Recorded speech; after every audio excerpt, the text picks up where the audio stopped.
अपनी भूखी मां की हालत देख ना सकी और निकल पड़ी शराब बेचने, ताकि मां और पिता के साथ खुद का पेट भर सके। वह रविवार को साप्ताहिक पोकला बाजार में शराब बेच रही थी, ताकि उससे मिलने वाले रुपए से वह अपने घर का राशन ले सके। लेकिन किस्मत को कुछ और ही मंजूर था।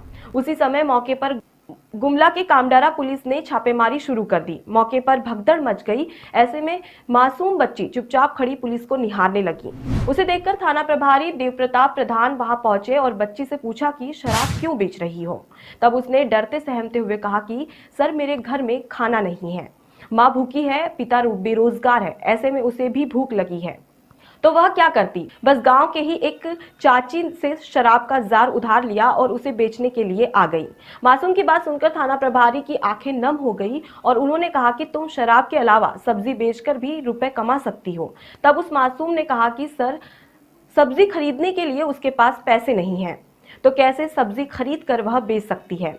इतना सुनते ही थाना प्रभारी ने अपनी पॉकेट से 1,000 रुपए निकालकर उस बच्ची को दिए और कहा कि अब दोबारा शराब नहीं बेचना, इस रुपए से सब्जी खरीदकर बेचो और अपने माता पिता को भी दुकान पर बैठाओ।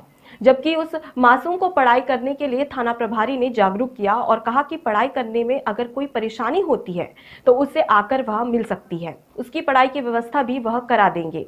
इतना सुनकर वह मासूम बच्ची थाना प्रभारी के सामने बिना कुछ कहे कान पकड़कर उठक बैठक लगाने लगी। ये देखकर थाना प्रभारी हंसने लगा और बच्ची को दुलारते हुए घर जाने को कहा।